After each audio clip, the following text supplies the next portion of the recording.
Hello दोस्तों, स्वागत है आप सभी का हमारे चैनल हिंदी साहित्य साधना में। आज हम लोग माटी की मूर्ति रेखा चित्र को पढ़ने वाले हैं। इसके पहले वाली क्लास में हम लोग महादेवी वर्मा के रेखा चित्र ठकुरी बाबा को पढ़ चुके हैं। तो अगर आप लोगों ने उस क्लास को नहीं देखा है तो आप लोग इसी वीडियो के डिस्क्रिप्शन बॉक्स में जाके उस क्लास को देख सकते हैं। चलिए अब हम लोग पढ़ना स्टार्ट करते हैं। माटी की मूर्ति रेखा चित्र जो है उसका प्रकाशन 1946 में हुआ था। इसके रचनाकार रामवृक्ष बेनीपुरी हैं और इस रेखा चित्र में कुल 12 रेखा चित्र जो हैं वो संकलित हैं। अब हम लोग सबसे पहले इन 12 रेखा चित्रों का क्रम देख लेते हैं, क्योंकि पेपर में इनका क्रम भी लगाने के लिए आ सकता है। तो इसमें सबसे पहला जो रेखा चित्र आता है वो है रजिया। फिर बलदेव सिंह, सरयू भैया, मंगर, रूपा कियाजी, देव, बाल गोविंद भगत, भौजी, परमेश्वर, बैजू मामा, सुभान खां और बुधिया।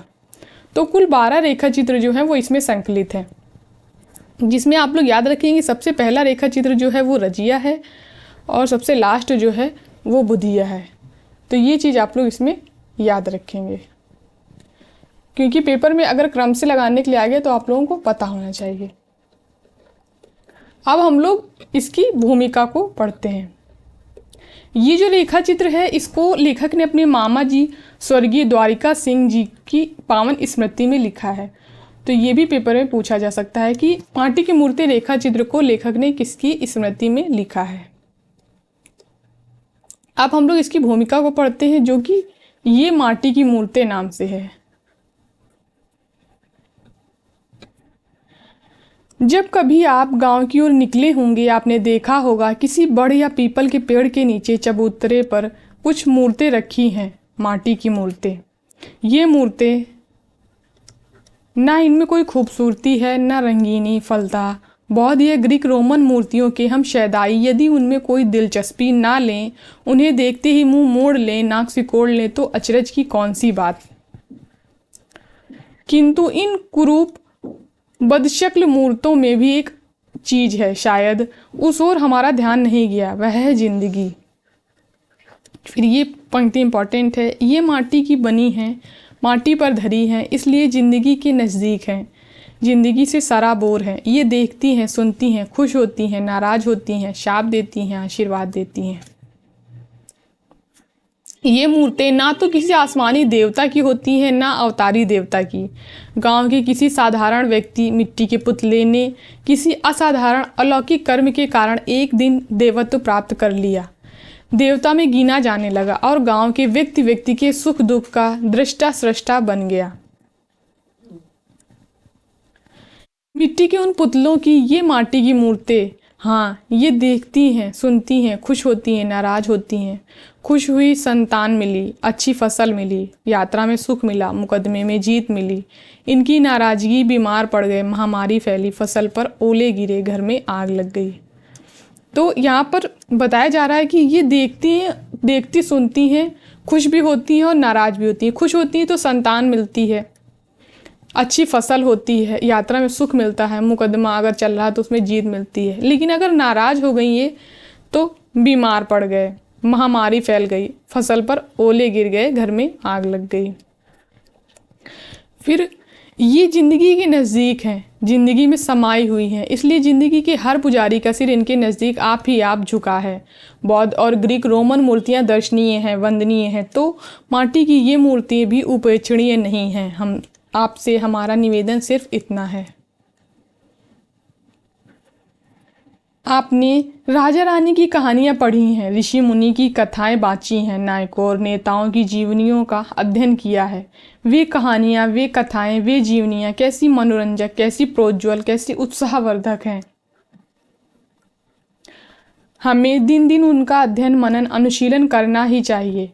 किंतु क्या आपने कभी सोचा है आपके गाँव में कुछ ऐसे लोग हैं जिनकी कहानियाँ, कथाएं और जीवनियाँ राजा रानियों, ऋषि मुनियों, नायकों, नेताओं की कहानियों, कथाओं और जीवनियों से कम मनोरंजक, प्रोज्वल और उत्साहवर्धक नहीं, किंतु शकुंतला, वशिष्ठ, शिवाजी और नेताजी पर मरने वाले हम अपने गांव की बुधिया, बाल गोविंद भगत, बलदेव सिंह और देव की ओर देखने की भी फुर्सत कहाँ पाते हैं। तो ये इससे पेपर में प्रश्न पूछा जा सकता है कि रामवृक्ष बेनीपुरी जी ने इसकी माटी की मूर्ति की भूमिका में किन किन रेखा चित्रों का नाम आया है। तो बुधिया, बाल गोविंद भगत, बलदेव सिंह, देव और एक और नाम आएगा नीचे भी, बैजू मामा। तो कुल 5 का नाम आया है। हजारीबाग सेंट्रल जेल के एकांत जीवन में अचानक मेरे गांव और मेरे ननिहाल के कुछ ऐसे लोगों की सूरतें मेरी आंखों के सामने आकर नाचने और मेरी कलम से चित्रण की याचना करने लगी। तो इससे ये जो रेखा चित्र है इसको लेखक ने हजारीबाग सेंट्रल स्टेशन में रहते हुए लिखा था। उनकी इस याचना में कुछ ऐसा जोर था कि अंततः यह माटी की मूर्ति तैयार होकर रही। हाँ, जेल में रहने के कारण बैजू मामा भी इस पांत में आकर बैठे और अपनी मूर्त मुझसे गढ़वा ही ली। मैं साफ कह दूं, ये कहानियां नहीं, जीवनियां हैं। ये चलते फिरते आदमियों के शब्द चित्र हैं। मानता हूँ कला ने उन पर पच्चीकारी की है, किंतु मैंने ऐसा नहीं होने दिया कि रंग रंग में मूल रेखाएं ही गायब हो जाएं।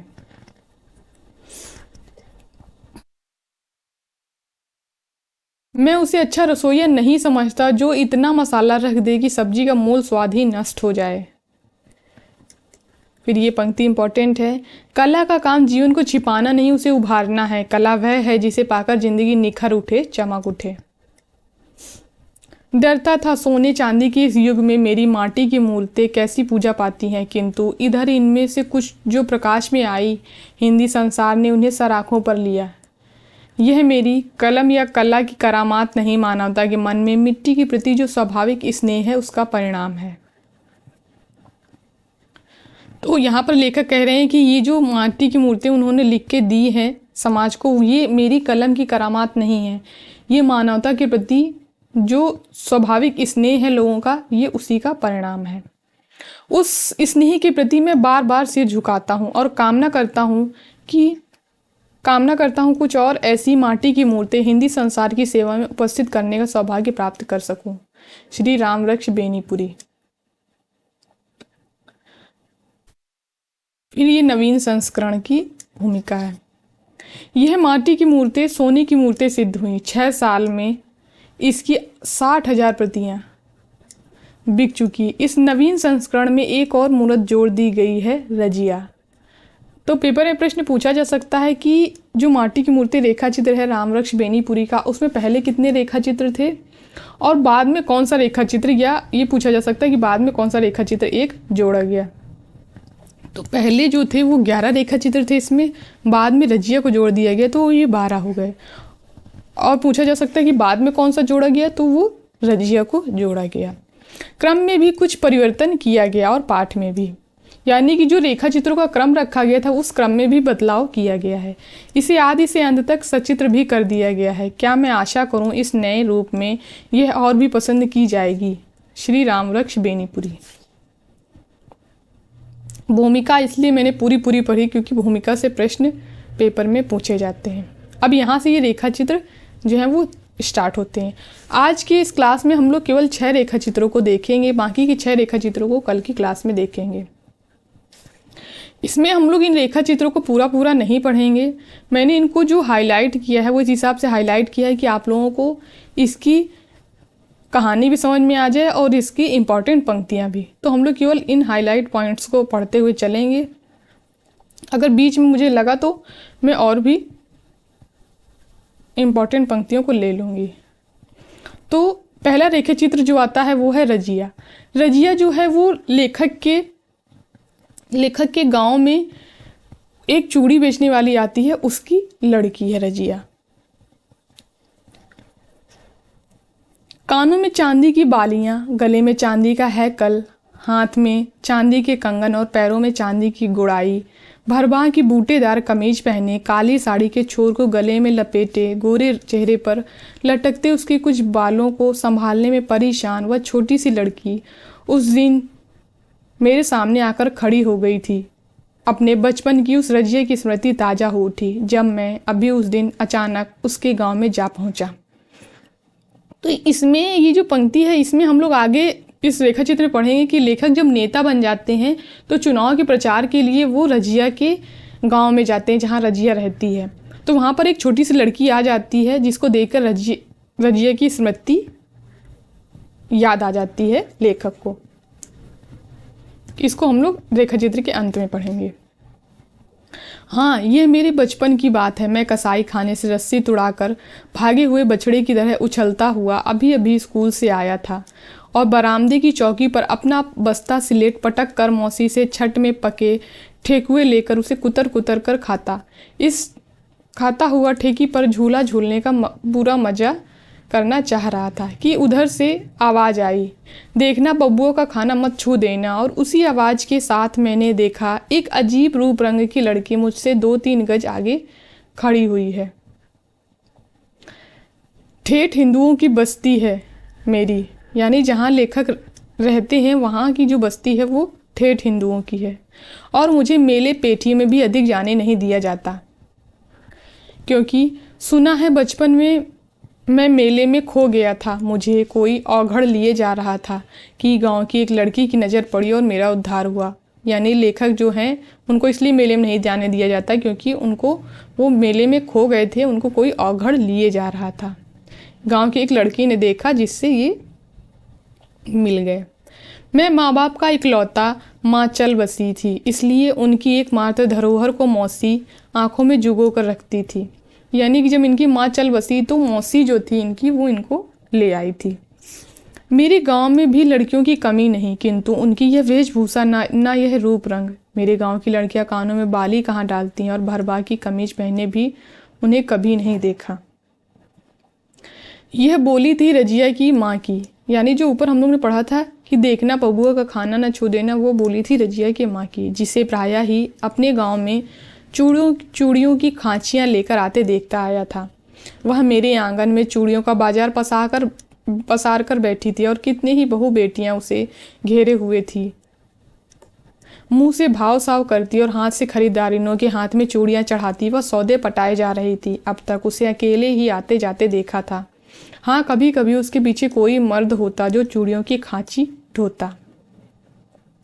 माँ जब अचानक चीख उठी वह ठिठकी, सहमी। उसके पैर तो कहीं बंध गए, किंतु इस हिटक ने उसे मेरे बहुत निकट ला दिया, इसमें कोई संदेह नहीं। तो ये पंक्ति देखिए आपसे पूछा जा सकता है कि ये किस रेखा चित्र से संबंधित है। मेरी मौसी झट उठी, घर में गई और 2 ठेकुए और एक कसार लेकर उसके हाथों में रख दिया। वह लेती ना थी, किंतु अपनी माँ के आग्रह पर हाथ में रख तो लिया, किंतु मुँह से नहीं लगाया। मैंने कहा, खाओ ना, क्या तुम्हारे घरों में यह सब नहीं बनते? छठ का व्रत नहीं होता? कितने ही प्रश्न, किंतु सबका जवाब ना में ही, और वह भी मुंह से नहीं, जरा सा गर्दन हिलाकर। जब उसकी माँ नई खरीदारिनों की तलाश में मेरे आंगन से चली, रजिया भी उसके पीछे हो ली। मैं खाकर मुंह धोकर उसके पीछे निकट था। जब वह चली, जैसे उसकी डोर में बंधा थोड़ी दूर तक घिसटता गया। शायद मेरी भावुकता देखकर ही चूड़ीहारिनों के मुंह पर खेलने वाली अजस्र हंसी और चूहल में ही उसकी माँ बोली, बबुआ जी रजिया से ब्याह कीजिएगा। फिर बेटी की ओर मुखातिब होकर मुस्कुराहट में कहा, क्यों रे रजिया, यह दूल्हा तुम्हें पसंद है? उसका यह कहना था कि मैं मुड़कर भागा। ब्याह एक मुसलमानिन से? रजिया की माँ ठठहा रही थी। रजिया चूड़ीहारिन वह इसी गांव की रहने वाली थी। बचपन में इसी गांव में रही और जवानी में भी, क्योंकि मुसलमानों में गांव में ही शादी हो जाती है ना। और यह अच्छा हुआ, क्योंकि बहुत दिनों तक प्रायः उसके अपने गांव में ही भेंट हो जाया करती थी। यानी वो उसी गांव में रहती थी, क्योंकि वो मुसलमान थी तो उसकी शादी भी वहीं पे हो गई थी, तो वहीं पे वो रहा करती थी, जिससे लेखक की भेंट आते जाते हो जाती थी। मैं पढ़ते पढ़ते बढ़ता गया। बढ़ने पर पढ़ने के लिए शहरों में जाना पड़ा। छुट्टियों में जब आता, इधर रजिया पढ़ तो नहीं सकी, हाँ बढ़ने में मुझसे पीछे नहीं रही। अभी उसके सिर पर चूड़ियों की खांचियां तो नहीं पड़ी, किंतु खरीदारिनों के हाथों में चूड़ियां पिन्हाने की कला वह जान गई थी। उसके हाथ मुलायम थे, बहुत मुलायम। नई बहुओं की यही राय थी। उसी के हाथ से वह चूड़ियाँ पहनना पसंद करती। मुझे देखते ही दौड़कर निकट आ जाती, प्रश्न पर प्रश्न पूछती, अजीब अटपटे प्रश्न। देखिए तो यह नई बालियाँ आपको पसंद हैं क्या? शहरों में ऐसी ही बालियाँ पहनी जाती हैं। फिर कुछ दिनों के बाद पाया वह अब कुछ सकुचा रही है। मेरे निकट आने के पहले वह इधर उधर देखती है और जब कुछ बातें करती तो ऐसी चौकन्नी कि कहीं कोई देख सुन ना ले। एक दिन जब वह इसी तरह बातें कर रही थी, मेरी भौजी ने कहा, देखियो री रजिया, बबुआ जी को फुसला नहीं लीजियो। वह उनकी ओर देखकर हंस तो पड़ी, किंतु मैंने पाया उसके दोनों गाल लाल हो गए हैं और उनकी उन नीली आंखों के कोने मुझे सजल से लगे। इसमें आप लोग पात्र भी ध्यान देते हुए चलेंगे। इसमें एक तो है रजिया की माँ पात्र आई है, दूसरी उसकी मौसी लेखक की, और तीसरी रजिया, और फिर यहाँ पर लेखक की भौजी। इनको आप लोग नोट करते हुए चलेंगे। पहले माँ की एकमात्र छत्र छाया थी, अब उसका स्वतंत्र अस्तित्व है। यानी कि पहले जो रजिया थी वो अपने माँ के साथ आया करती थी, लेकिन और ज़्यादा कुछ करती नहीं थी, लेकिन अब जो है वो अब वो खुद उसका स्वतंत्र अस्तित्व है, वो खुद चूड़ियाँ बेचती है। चूड़ीहारिन के पेशे के लिए सिर्फ यही नहीं चाहिए कि उसके पास रंग बिरंग की चूड़ियाँ हों, सस्ती, टिकाऊ, टटके से टटके फैशन की, बल्कि यह पेशा चूड़ियों के साथ चूड़ीहारिनों में बनाव, श्रृंगार, रूप, रंग, नाजो अदा भी खोजता है, जो चूड़ी पहनने वालों को ही नहीं उनको भी मोह सके। ज्यों ज्यों शहर में रहना बढ़ता गया, रजिया से भी भेंट दुर्लभ होती गई। और एक दिन वह भी आया जब बहुत दिनों पर उसे अपने गांव में देखा। पाया उसके पीछे एक नौजवान चूड़ियों की खांची सिर पर लिए है। मुझे देखते ही वह सहमी, सिकुड़ी और मैंने मान लिया कि यह उसका पति है, किंतु तो भी अनजान सा ही पूछ लिया, इस मजूरे को कहाँ से उठा लाई रे? इससे पूछिए, साथ लग गया तो क्या करूं? नौजवान मुस्कुराया। रजिया भी हंसी, बोली, यह मेरा खाबिंद है मालिक। खाबिंद, यहाँ पर शायद ये खाबिंद का मतलब पति होगा। खाबिंद, बचपन की उस पहली मुलाकात में उसकी माँ ने दिल लगी में जो कह दिया था, ना जाने वह बात कहाँ सोई पड़ी थी। अचानक वह जगी और मेरी पेशानी पर उस दिन शिकन जरूर उठाए होंगे, मेरा विश्वास है। और एक दिन वह भी आया कि मैं भी खाबिंद बना। मेरी रानी को सुहाग की चूड़ियाँ पहनाने उस दिन रजिया आई थी, और उस दिन मेरे आंगन में कितनी धूम मचाई थी इस नटखट ने। मेरी रानी की कलाई पकड़कर बोली, मालिक भी तुम्हारे पीछे इसी तरह छाया की तरह डोलते रहे दुल्हन। सारा आंगन हंसी से भर गया था। जीवन का रथ खुरदरे पथ पर बढ़ता गया, मेरा भी रजिया का भी। तो ये पंक्ति इंपॉर्टेंट है। फिर इसका पता उस दिन चला जब बहुत दिनों बाद उससे अचानक पटना में भेंट हुई। ये पटना स्थान का नाम आया है, या कहिए पटना सिटी में। एक छोटे से अखबार में था, पीर बावर्ची भिश्ती की तरह। यूँ तो लोग समझते हैं कि मैं संपादक हूँ। उन दिनों ना इतने अखबार थे ना इतने संपादक, इसलिए मेरी बड़ी कदर है। यह मैं तब जानता जब कभी दफ्तर से निकलता, देखता लोग मेरी ओर उंगली उठा के फुसफुसा रहे हैं। तो यानी पहले लेखक गांव शहर में पढ़ने के लिए गए, उसके बाद में फिर वो पटना में एक पत्र का संपादन कर रहे थे। वहीं पर इनकी भेंट रजिया से होती है। एक दिन मैं चौक के एक प्रसिद्ध पान वाले की दुकान पर पान खा रहा था। एक बच्चा आया और बोला, बाबू वह औरत आपको बुला रही है। मेरे चेहरे पर गुस्सा था। वह लड़का सिटपिटाकर भाग गया।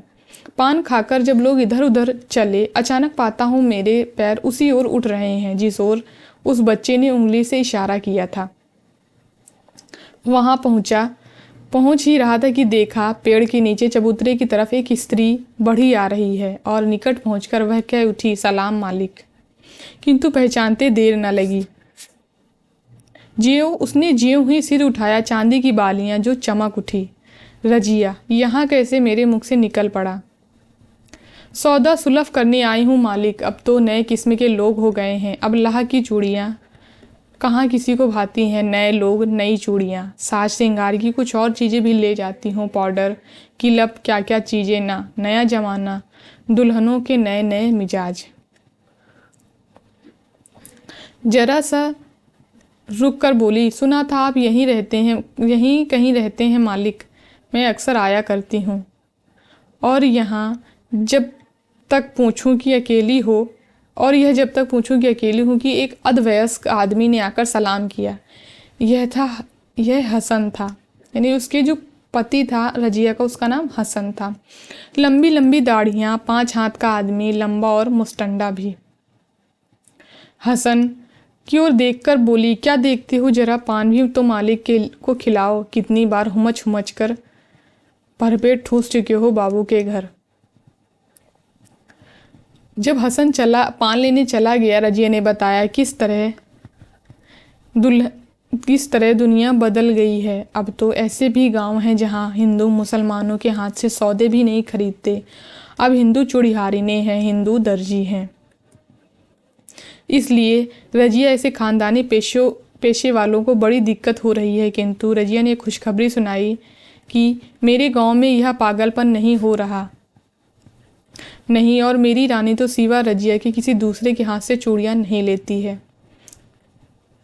यानी कि रजिया ने बताया लेखक को कि किस तरह दुनिया बदल रही है। अब लोग मुसलमानों के हाथ से सामान नहीं खरीदते हैं, लेकिन लेखक के गांव में ऐसा कुछ भी नहीं है।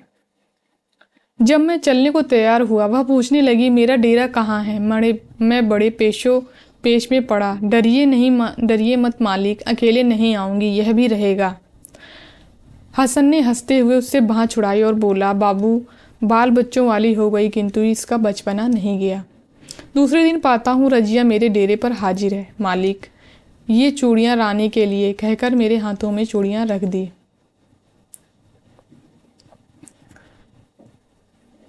अब फिर आगे है, फिर वो चली गई। उसके बाद में फिर हाँ, तो अचानक उस दिन उसके गांव में पहुंच गया। चुनाव का चक्कर जहां ना ले जाए, जिस अवघड घाट पर ना खड़ा कर दे। तो ये जब लेखक नेता बन जाते हैं तब उसके गांव में प्रचार करने के लिए जाते हैं। यह रजिया का गांव है, यहाँ रजिया रहती है, किंतु क्या आज मैं यहाँ यह भी पूछ सकता हूँ कि यहाँ कोई रजिया नाम की चूड़िहारिन रहती थी या है। हसन का नाम लेने में भी शर्म लगती है।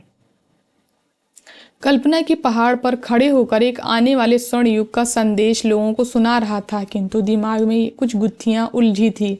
जीभ अभ्यासवश एक काम किए जा रही थी, अंतर्मन कुछ दूसरा ही ताना बाना बुन रहा था। दोनों में कोई तारतम्य ना था, किंतु इसमें से किसी एक की गति भी में भी क्या बाधा डाली जा सकती थी कि अचानक लो, यह क्या, वह रजिया चली आ रही है। रजिया, वह बच्ची, अरे रजिया फिर बच्ची हो गई। कानों में वे ही बालियां, गोरे चेहरे पर वे ही नीली आंखें, बीच में 40-45 साल का व्यवधान। यानी उस बात को बीते, जब वो छोटी थी रजिया, उस बात को बीते 40-45 साल हो चुके हैं। अरे मैं सपना तो नहीं देख रहा। भीड़ में घुसकर मेरे निकट पहुंची, सलाम करती है और मेरा हाथ पकड़कर कहती है, चलिए मालिक मेरे घर। मैं भौचक्का, कुछ सूझ नहीं रहा, कुछ समझ नहीं आ रहा। नेताजी, आज आपकी कलई खुल रही है। नहीं, यह सपना है कि कानों में कोई सुनाई पड़ा, कोई कह रहा है, शोक लड़की, कैसी शोक लड़की। और दूसरा बोलता है, ठीक अपनी दादी ऐसी। और तीसरे ने मेरे होश की दवा दी। यह रजिया की पोती है बाबू, बेचारी बीमार पड़ी है। आपकी चर्चा अक्सर किया करती है, बड़ी तारीफ करती है। मैं रजिया के आंगन में खड़ा हूँ। हसन चल बसा, किंतु अपने पीछे 3 हसन छोड़ गया। यानी कि रजिया के 3 लड़के हैं। बड़ा बेटा कलकत्ता कमाता है, मंझला पुश्तैनी पेशे में लगा है। यानी वो लोग जो चूड़ी बेचते थे, वो जो मंझला है वो चूड़ियों का कारोबार कर रहा है। छोटा शहर में पढ़ रहा है। यह बच्ची बड़े बेटे की बेटी है। यानी वो जो लड़की लेखक को बुलाने गई थी वहाँ पर, वो बड़े बड़ा जो लड़का है रजिया का, उसकी लड़की है। दादी, ओ दादी घर से निकल, मालिक दादा आ गए। उसके चेहरे में एक क्षण के लिए झुर्रियाँ कहाँ चली गईं जिन्होंने उसके चेहरे में मकड़ जाल बना रखा था। मैंने देखा उसका चेहरा अचानक बिजली के बल्ब की तरह चमक उठा, और चमक उठी वे नीली आँखें जो कोटरों में धंस गई थी, और अरे चमक उठी आज फिर वे चांदी की बालियाँ। और देखो, अपने को पवित्र कर लो। उसके चेहरे पर फिर अचानक लटक कर चमक रही हैं वे लटें जिन्हें समय ने धो पोंछ कर शुभ्र श्वेत बना दिया है। तो यहाँ से ये जो रजिया रेखा चित्र है ये खत्म होता है।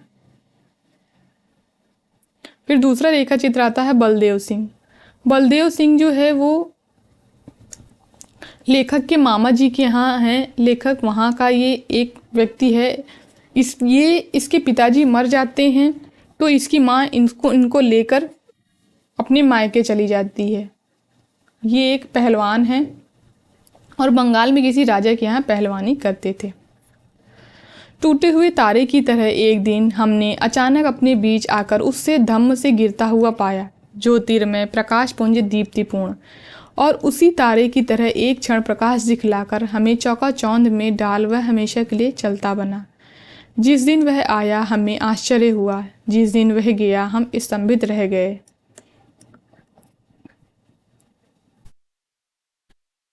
की भोर थी। खलिहान में धान के बोझों का अंबार लगा था। उसकी रखवाली के लिए जो कुटिया बनी थी उसके आगे धुनी जल रही थी। खेत में खलिहान पर चारों ओर को हल्का कुहासा छाया हुआ था, जिसे छेद कराने में सूरज की बाल किरणों को कष्ट हो रहा था। काफ़ी जाड़ा था। धीरे धीरे ठंडी हवा सनक कर कलेजे को हिला जाती। सब लोग धुनी को घेरे हुए थे जिसकी लपट खत्म हो चुकी थी। हाँ, लाल लाल अंगारे चमक रहे थे। काफ़ी निस्तब्धता थी। दौनी के लिए खलिहान के बीचों बीच जो बांस का खंभा गड़ा था, उसके धान के शीशों वाली झब्बेदार सिरे पर एक काला भुजंगा पक्षी बैठा कभी कभी चीख कर उस निस्तब्धता को भंग करने की तुच्छ चेष्टा कर रहा था। इसी समय एक नौजवान आकर दूर से ही मेरे मामा जी को देखकर चिल्ला उठा, पा लागी माँ चाचा जी। हम सबका ध्यान उसकी ओर गया। यानी वो जो बलदेव सिंह हैं लेखक के मामा जी, उसके चाचा जी लगते हैं रिश्ते में। एक गबरू जवान अभी मुच्छ की मसे भीग रही, रग में रंग गोरा जिस पर बाल किरणों ने सोना सा पोत रखा था। दाहिने हाथ में बांस की लंबी लाल लाठी, बड़ी सजीली घने पोर वाली, गाँव दुम सी उतार वाली। ओ बलदेव, तुम कब आए? बहुत दिनों पर दिखाई दिए। पूरब कमाते हो, खुश रहो, लेकिन हम लोगों को भी मत भूलो। शायद 2 बरस पर आए हो, ये मामा जी ने कहा। कितने बरस पर आए हो? 2 बरस पर आए हो। चाचा जी, अब सोचा है यहीं रहूँगा। बहुत दुनिया देखी, मन कहीं नहीं लगा। ननिहाल से भी जी उब गया। यह पुश्तानी ज़मीन जैसे डोर लगाकर खींचती रहती है, इसलिए आया हूँ घर बसाने। जो ये उत्तर दिया था बलदेव सिंह ने। बलदेव सिंह के पिता भरी जवानी में मरे। बलदेव तब छोटे से बच्चे थे। उनकी माँ उन्हें लेकर मायके चली गई और तब से वह बेचारी वहीं है। जवान होने पर बलदेव पूरब जाने लगे। वहाँ बंगाल में किसी राजा के दरबार में पहलवानी करते, काफ़ी पैसे मिलते। तो जो बलदेव थे वो जब पूरब में कहाँ कमाते थे? बंगाल में एक राजा के यहाँ पहलवानी करते थे, जहाँ इनको काफ़ी पैसे मिलते थे। वह घर जो खंडहर बना था फिर एक बार आबाद हुआ। यानी वो लोग रहते तो थे नहीं बलदेव के परिवार वाले, तो जो खंडहर बना हुआ था अब उसके आने से एक बार फिर आबाद हो गया। वहाँ अखाड़ा खुद गया, उसमें कुश्तियाँ होने लगी। भोर में कुश्तियाँ, शाम को पट्टेबाजी, गदका, लाठी चलाना आदि। पेठिया के दिन बलदेव सिंह जब शिष्य मंडली के साथ सदल बल चलते देखते ही बनता। पैरों में बूट जो बंगाल से ही लाए थे, कमर में धोती जिसे कच्चे की तरह अजीब ढंग से पहनते, वह घुटनों से थोड़ा ही नीचे जाती। घुटनों के नज़दीक उससे चुन्नट होती जिससे चलते समय लहराती रहती। गले में सोने की छोटी छोटी ठोस ताबीजों की पंक्ति, जिसमें कुछ चौकोर और कुछ चंद्राकार। हाथ में सरसों का तेल और कच्चा दूध पिला कर पोसी पाली गई लाल सुर्ख लंबी लाठी। गड़ासे की फली बात की बात में फिट करके वह साक्षात यम बन जा सकते। तो इन पंक्तियों में बलदेव सिंह का वर्णन किया गया है। शरीर में इतनी ताकत, लेकिन स्वभाव कैसा बच्चों सा निरीह निर्विकार। चेहरे पर हमेशा हंसी खेलती रहती। उन दिनों मुसलमानों की तनातनी नहीं थी, दोनों दूध चीनी की तरह घुले मिले थे। हिंदू की होली में मुसलमानों की दाढ़ी रंगी होती, मुसलमानों के ताजिए में हिंदू के कंधे लगे होते। तो ये पंक्तियां इंपॉर्टेंट हैं और इसको देख के आपसे पूछा जा सकता है कि किस रेखा चित्र की पंक्तियां हैं। ताजिए के दिन थे, मेरे गांव में भी ताजिया बना था, यद्यपि एक भी मुसलमान वहां नहीं थे। वहां पर एक भी मुसलमान नहीं थे, लेकिन तब भी ताजिया बना था वहां पर। एक बूढ़े मौलवी साहब बुलाए गए जो उसके धार्मिक कृत्य कर लेते। औरतें और बच्चे मरसिया के नाम पर शोर मचा रहे हैं। ताजिया के पहलगाम का दिन आया। गांव से दूर राजपूतों की एक बस्ती में रन सजता। वहीं जवार भर के ताजिए इकट्ठे किए जाते। लोगों की अपार भीड़, तरह तरह के रंगीन कपड़ों की चकमक, बूढ़े जवान, बच्चे, औरतें, तरह तरह के मारू बाजे, सब बाजे बज रहे। मरसिए की मीठी धुन में या अली का गगन भेदी स्वर। हम लोग भी अपना ताजिया लिए रन पर पहुंचे थे। एक जगह मेढ़े लड़ाए जा रहे थे। मैं उसी को देख रहा था। लड़ने के पहले लाल मिर्च उनके मुंह में रखकर उन्हें और भी उत्तेजित कर दिया जाता। यानी जो मेढ़े लड़ाई जा रही थी, उनमें जानवरों को लड़ाई से पहले उनके मुंह में लाल मिर्च रख दी जाती थी, जिससे वो और भी ज़्यादा क्रोधित हो जाते थे। मैं मस्त मगन होकर यह मेढ़ा लड़ान देख रहा था कि एकाएक बड़े जोरों का हल्ला हुआ। सभी लोग एक ओर दौड़े जा रहे हैं और वही लाठियों की खटाखट जारी है। और यह बीच में कौन है? बलदेव सिंह। पुराने हंसमुख रसाल बलदेव सिंह नहीं, बलदेव सिंह साक्षात भीम बने हुए हैं। आंखों से अंगारे झड़ रहे हैं। सिर पर जो एक लाठी लगी थी, उसमें खून निकलकर ललाट होते हुए भौं के ऊपर जमकर एक लोदा सा बन गया था। अरे यह क्या होने जा रहा है? चारों ओर हाहाकार मचा था, भगदड़ फैल गई। अब वहां महाभारत मचकर रहेगा।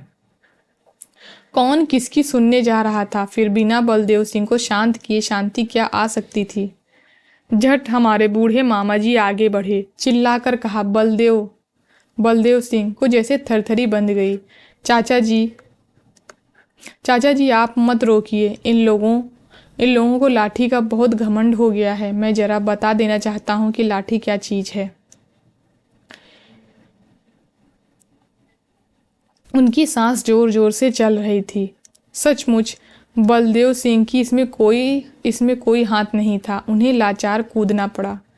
एक जोड़ी कुश्ती लड़ी जा रही थी। दोनों पहलवान बलदेव सिंह से अपरिचित थे। उनमें से एक ने फाउल प्ले करना चाहा। बलदेव ने अलग से ही रोका, मना किया, ऐसा करना मुनासिब नहीं। बस इनकी बात सुनते ही उसके पक्ष वाले इन पर बिगड़े, गुर्राए, क्योंकि वे लोग लाठी चलाने में इस जवार में सरगना समझे जाते थे। किंतु बलदेव सिंह धौंस को कहाँ बर्दाश्त करने वाले। बात ही बात करख बढ़ी आई और उसका नतीजा यह है। खैर, मामा जी के पढ़ने से बलदेव सिंह शांत हुए, किंतु अब तो उनकी विजय भी हो चुकी थी। मैदान उनका था। उनकी शिष्य मंडली के साथ हम किस तरह शान से उन्हें घर लाए।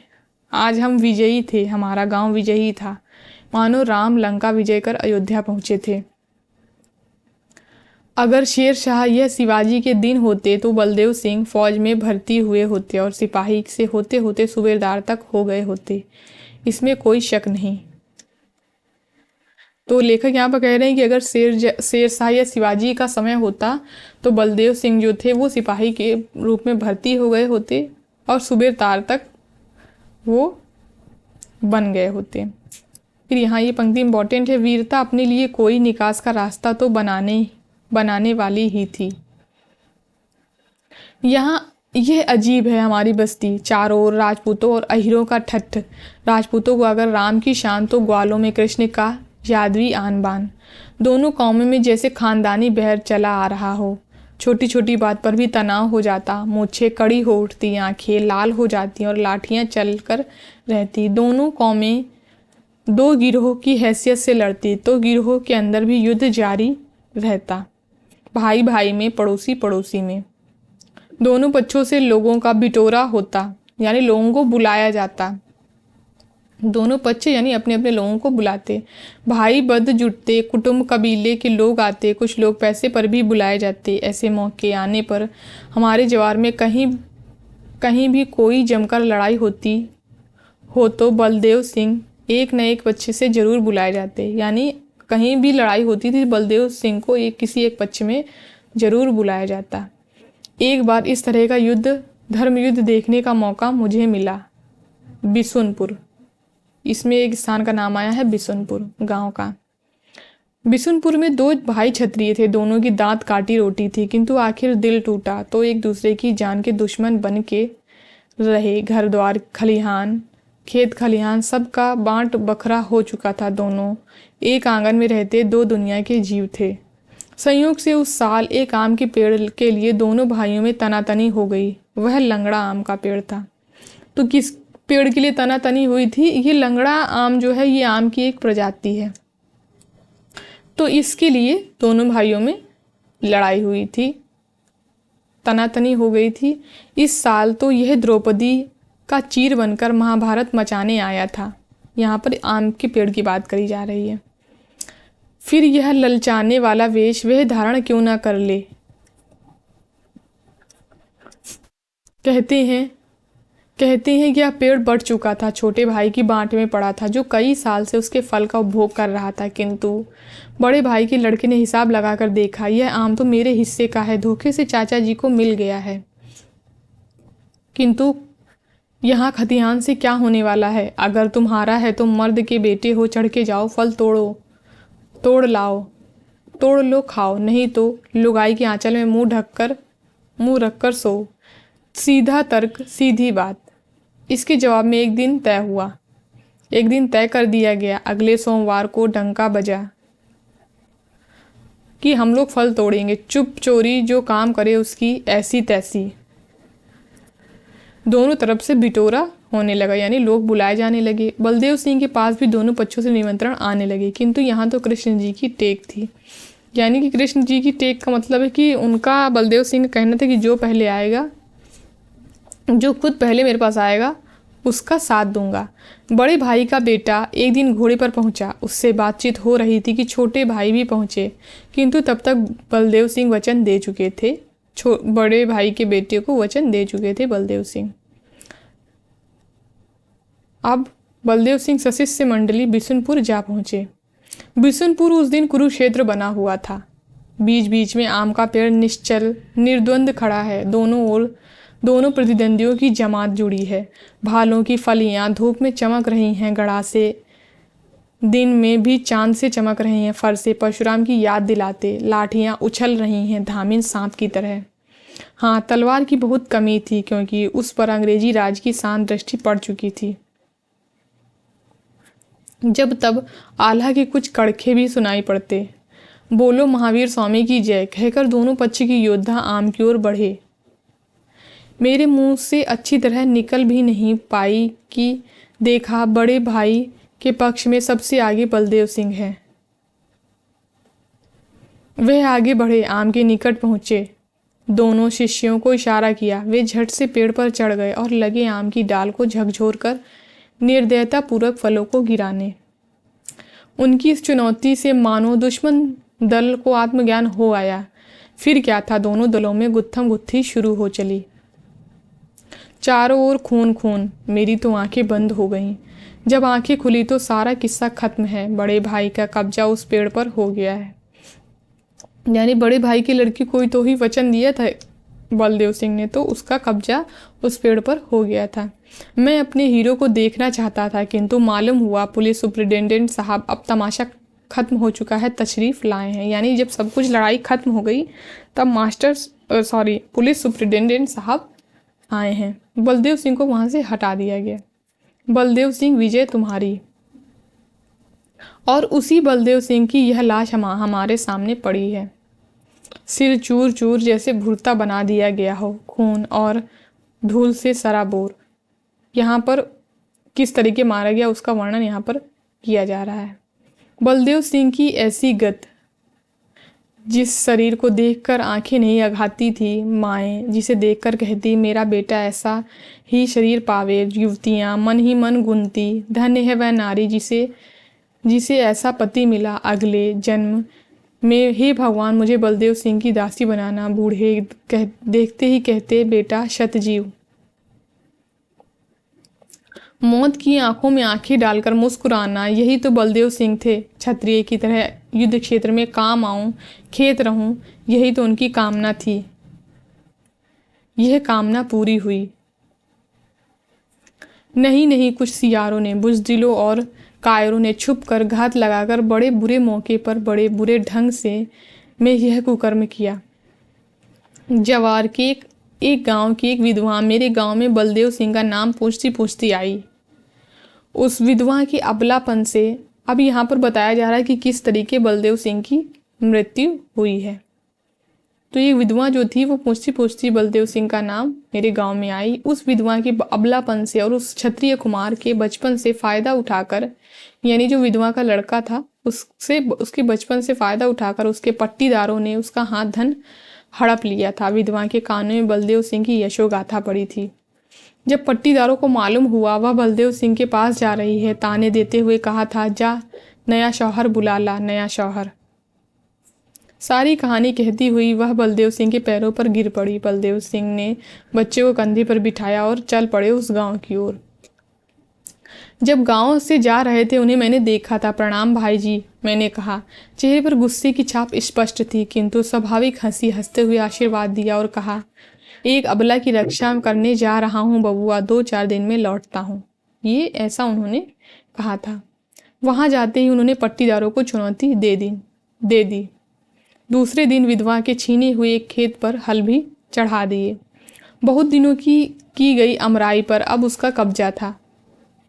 जब उस बगीचे की एक लीची की डाल में झूला डालकर उस क्षत्रिय कुमार को बलदेव सिंह झुलाते रहे। बलदेव सिंह के साथ उनके कुछ शिष्य भी गए थे। उनकी आदत थी बहुत सवेरे, बिल्कुल मुंह अंधेरे शौच को जाते, गांव से काफ़ी दूर निकल जाते। जब तक तनाव था अपने साथ किसी शिष्य को भी ले लेते। हथियार तो हमेशा पास में ही रखते, कम से कम हाथ में लाठी और कमर में गड़ासे की फली, जिसे बात बात में लाठी में लग कर वह प्रलयकार बन सकते। किंतु उस दिन निश्चिंत हो वह सिर्फ लोटा ही लेकर निकल पड़े। यानी कि ऐसे बलदेव सिंह जब जाते थे तो हथियार लेकर जाते थे, लेकिन जिस दिन उनकी मृत्यु हुई उस दिन वो हथियार लेकर नहीं गए थे। सिर पर एक लाठी का एक वज्र प्रहार, एक छड़कली, वह जैसे बेहोश हो गए। फिर तुरंत खड़े हुए और सामने पड़े लोटे को हाथ में उठाकर उसी से ढाल का काम लेने लगे। दूसरी लाठी लोटे पर टन्नसी आवाज, तीसरी लाठी फूल का लोटा चूर चूर हो रहा। उस सन्नाटे के आलम में जब दुनिया भोर की सुख निंदिया ले रही थी, उन सियारों ने इस शेर मर्द की वह दुर्गति की जो हम यह सामने देख रहे हैं। एक भोर थी जब मैंने बलदेव सिंह का वह रूप देखा था, आभा में, जीवन में, यौवन में, और आज भी एक भोर है जब हम उन्हें इस रूप में देख रहे हैं। तो यहाँ से बलदेव सिंह जो है रेखा चित्र वो ख़त्म हो गया है। अब हम लोग पढ़ेंगे सरजू भैया। इन जो माटी की मूर्ति रेखा चित्र है इसको आप लोग मेरे टेलीग्राम चैनल हिंदी साहित्य साधना पर भी जाकर पढ़ सकते हैं। वहाँ पर मैं इसकी PDF को शेयर कर दूँगी। तो अगला रेखा चित्र है सरजू भैया। सरजू भैया जो है वो लेखक के पड़ोसी हैं, बगल में रहते हैं। चूँकि वो भी अकेले हैं, अपने माँ बाप की इकलौती संतान है, और लेखक भी अपने माँ बाप की इकलौती संतान है, इसलिए वो उनको अपना बड़ा भाई मानते हैं लेखक सरजू भैया को। सरजू मैया नहीं, सरजू भैया। यह हमारे गांव की विशेषता है कि कभी कभी मर्द गंगा, यमुना या सरजू हो जाते हैं, और इस बारे में औरतें ही सौभाग्यशालिनी हैं। प्रायः उनके नामों में ऐसे अनर्थ नहीं होते। हाँ तो सरजू भैया, मेरे घर से सटा हुआ जो एक घर है, एक तरफ दो खपड़ैल मकान, एक तरफ मिट्टी के दीवार पर फूस के छप्पर, एक तरफ टट्टी के दो झोपड़े, एक तरफ मकान नहीं, सिर्फ टट्टी खड़ा कर छोटा सा आंगन निकला हुआ, उसी घर के सौभाग्यशाली मालिक हैं हमारे सरजू भैया। सरजू भैया का कोई छोटा भाई नहीं रहा और मैंने प्रथम संतान के रूप में अपनी माँ की गोद भरी। अंत हम दोनों ने परस्पर एक नाता जोड़ लिया। वह मेरे बड़े भाई, मैं उनका छोटा भाई।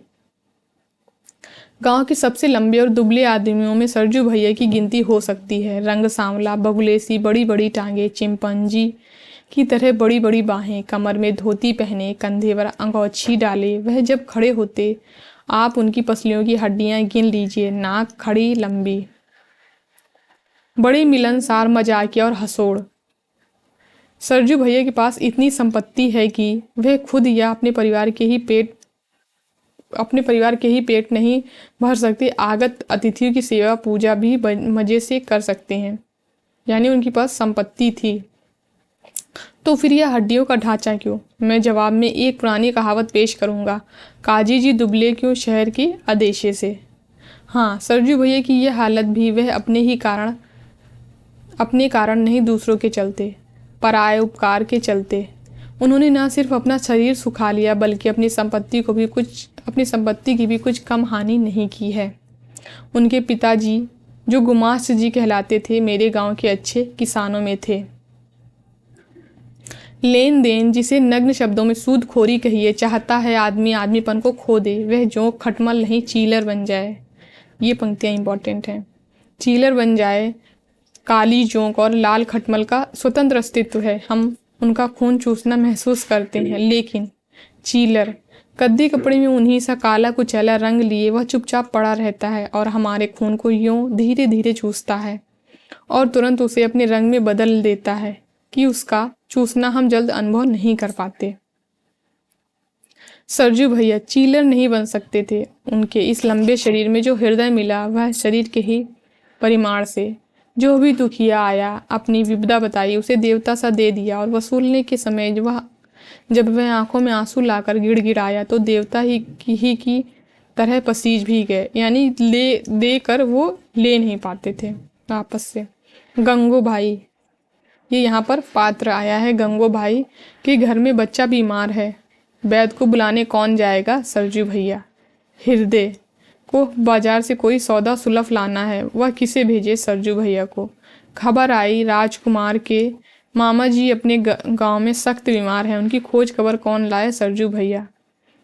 सरजू भैया से बढ़कर कौन दूसरा धावन होगा? परमेश्वर को एक रजिस्ट्री करनी है, शिनाख्त कौन करेगा? सरजू भैया। किसी के घर में शादी ब्याह यज्ञ जाप हो और सरजू भैया अस्त व्यस्त, यानी गांव में कोई भी काम हो तो सरजू भैया को ही बुलाया जाता था। इसमें आप लोग ये पात्रों को याद रखेंगे, ये गंगो भाई, हृदय, राम कुमार, परमेश्वर, इनको आप लोग एक जगह नोट कर लेंगे।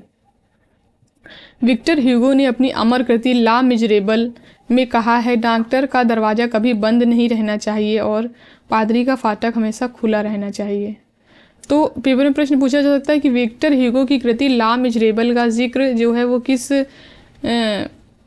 रचना में किया गया है, या पूछा जा सकता है कि माटी की मूर्ति के किस रेखा चित्र में किया गया है। तो आप लोग इसको याद रखेंगे। मेरे क्षुद्र विचार से सरजू भैया का व्यक्तित्व अनुसरणीय ही नहीं, वंदनीय, पूजनीय है। जब जब उन्हें देखता हूँ मेरी ज्ञानी मस्तक आपसे आप उनके चरणों में झुक जाता है, लेकिन मेरे मन में सबसे बड़ी चोट लगती है जब देखता हूँ इस नर रत्न की कद्र कहाँ तक होगी। बहुत से लोग इन्हें सुधुआ समझकर ठगने की चेष्टा करते हैं। अभी बहुत थोड़े दिन की बात है, एक दिन सरजू भैया मेरे सामने आकर खड़े हुए। मैं कुछ पढ़ रहा था, सिर नीचा किए ही कहा, बैठिए भैया। किंतु भैया बैठेंगे क्या, उनकी तो घिग्गी बंदी है। बहुत आश्वासन और आग्रह पर उनकी जीभ हिली। मालूम हुआ उनके घर में एक छोटी सी घटना हो गई है। जैसी घटनाएं अपने गांव में मैंने कई बार होते देखी हैं, लेकिन किसी ने उस ओर ध्यान नहीं दिया, क्योंकि वे घटनाएं ऐसे घरों में हुई थी जिनके पास ना सिर्फ लक्ष्मी बल्कि दुर्गा भी है, यानी कि पैसे भी हैं। लक्ष्मी से यहाँ मतलब है पैसे से और दुर्गा से मतलब है यहाँ पर लाठी से। सुधुआपन से ठगे जाने की एक कहानी। बहुत दिन हुए, मैं किसी ज़रूरत में था और कुछ रुपए के लिए परेशान था। सरजू भैया के पास कुछ रुपए थे। मेरी बेचैनी वह कैसे देखते। वह रुपए ले आए, मैंने खर्च कर दिया, लेकिन आज तक दे नहीं सका। इस बीच उन्हें रुपए की ज़रूरत हुई, लेकिन संकोचवश मुझसे नहीं मांगा। एक सूदखोर महाजन के पास गए जो पहले उन्हीं से कर्ज खाता था। उसने झट रुपए उन्हें दे दिया, लेकिन जब चलने लगे तो कहा, आपके पास रुपए कहाँ जाएंगे? लेकिन कोई सबूत तो चाहिए ही। क्या सबूत? मैं तैयार हूँ सरजू भैया। रुपए बांध चुके थे, ना उनसे खोलकर लौटाया जा सकता था और ना वह उसकी मांग को नामंजूर कर सकते थे। नहीं, कुछ नहीं, कागज का सिर्फ निशान बना दीजिए। तो सरजू भैया ने बमभोला की तरह कजरोटे में अंगूठा बोर कर कागज पर चिपका दिया, मानो किसी आधुनिक अटोनियों ने किसी कलयुगी शाइलॉक के हाथ में अपने को गिरवी कर दिया। अब वह कहता है जल्द रुपए दे दो, नहीं तो नालिश कर दूंगा। और नालिश कितने की करेगा कौन ठिकाना। सरजू भैया बेचारगी में बोल रहे थे और मैं उनका मुंह आश्चर्य से देख रहा था। आपने ऐसी गलती क्यों कर दी? लेकिन इसके अलावा मैं क्या करता। सरजू भैया के 5 संतानें हुई, लेकिन बेटियां ही बेटियां। उनकी धर्मपत्नी जो लंबाई में ठीक उनके विपरीत बहुत बौनी थी, होने पर भी बहुत गुणी उन्हीं की तरह थी, हाल ही में बेटा पाने के अरमान लिए मरी है।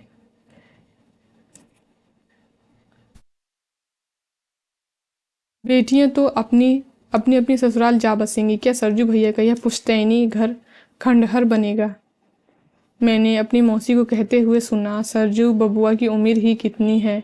यही मेरे बबुआ से 4 बरस बड़े हैं। फिर वह शादी क्यों ना करें? वह खुश क्या वंश डुबो देंगे। और उस दिन देखा मेरी ढीठ रानी सरजू भैया से झगड़ रही है। नहीं, आपको शादी करनी पड़ेगी। मैं शादी करूंगा जिसे शर्मा जी को यानी मुझको नई भौजाई से दिन रात चूहले करने का मजा मिले, क्यों ना। मुझे देखते ही सरजू भैया बोले और ठठहा कर हंस पड़े। रानी थोड़ी सकुची, फिर हंस पड़ी। मैं दोनों को देखता चुपचाप मुस्कुराता रहा। तो यहाँ से सरजू भैया वाला रेखा चित्र खत्म हो गया। अब ये अगला रेखा चित्र है मंगर। मंगर जो है वो लेखक के गांव में एक हलवाहा है। जो लोग हल चलाते हैं दूसरे के खेतों में, वो हलवाहा है मंगर। हट्टा कट्टा शरीर, कमर में भगवा, कंधे पर हल, हाथ में पैना, आगे आगे बैल का जोड़ा, अपनी आवाज़ से हाहास से बैलों को भगाता मेरे खेत की ओर सुबह सुबह जाता। जब मुझे होश है मैंने मंगर को इसी रूप में देखा है। मुझे ऐसा लगता है, हाँ मुझे याद आता है, हल के बदले कभी कभी मुझे भी उसके कंधे पर चढ़ने का सौभाग्य मिल चुका है। लेकिन ऐसे मौके बहुत कम आए, क्योंकि ना जाने क्यों मंगर को बच्चों से वह स्वाभाविक स्नेह नहीं जो उसके ऐसे लोगों में प्रायः देखा जाता है। यानी मंगर को बच्चों से स्नेह नहीं है। इसका भी रीज़न आगे बताया जाएगा क्यों नहीं है। बच्चे मानो इसका बदला चुकाने को अपनी छोटी छड़ियों से उसे छेड़कर भागते हैं, और जब वह झल्लाता है उन्हें मारने के लिए अपनी बुढ़ापे की लकुटियाँ खोजता है या खींचकर गालियाँ बकने लगता है, तो वे खिलखिलाकर हंस पड़ते हैं और उसका मुंह चिढ़ाने लगते हैं। शायद इसलिए तो नहीं कि उसे जो एक बच्चा नसीब हुआ वह कामाऊ पूत बनने के पहले ही उसे दगा देकर चल बसा। यानी कि जो उसको एक बच्चा मिला था, एक लड़का, वो भी मर गया था और उसकी एक बच्ची भी सो लूली, और जिसकी शादी में उसने इतनी दरिया दिली दिखलाई। लेकिन एक बार मुसीबत काटने उसके दरवाजे पर पहुंचा तो दामाद ने ऐसे बेरुखी दिखलाई कि मंगर का स्वाभिमान उसे वहां से जबरदस्ती भगा लाया। तो इसलिए बच्चों के प्रति उसमें इतना रोष है, उसको बच्चे इसीलिए नहीं पसंद है।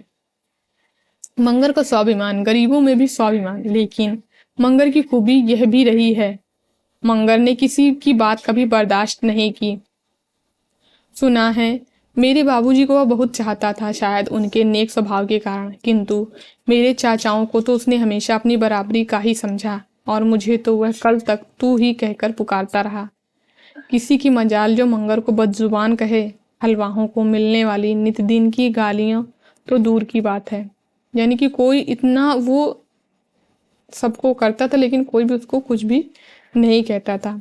ऐसा क्यों? उसका कारण है मंगर का यह हट्टा कट्टा शरीर और उससे भी अधिक उसका सख्त कमाऊपन, जिसमें ईमानदारों ने चार चांद लगा दिए। सख्त कमाऊ पर और जिसमें ईमानदारी ने चार चांद लगा दिए।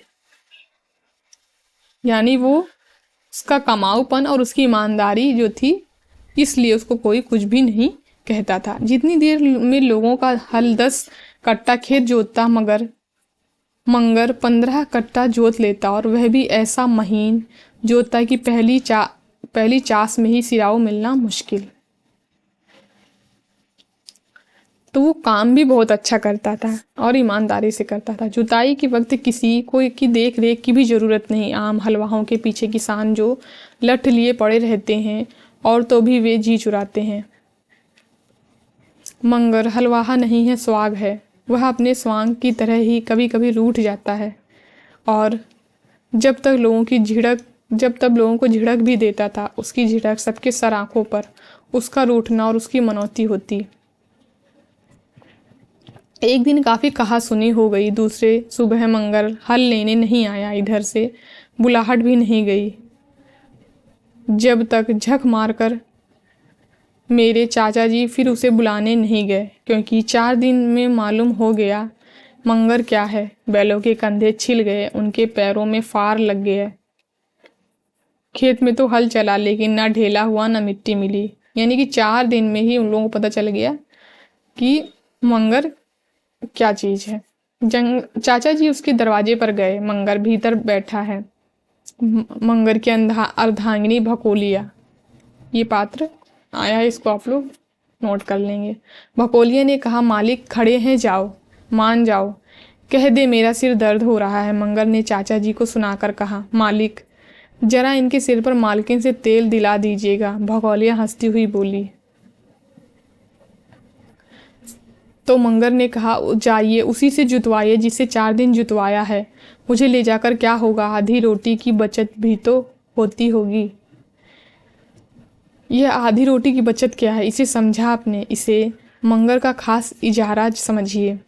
जहाँ गांव भर में हलवाहे को केवल 1 रोटी मिलती, मंगर के लिए 1.5 रोटी जाती।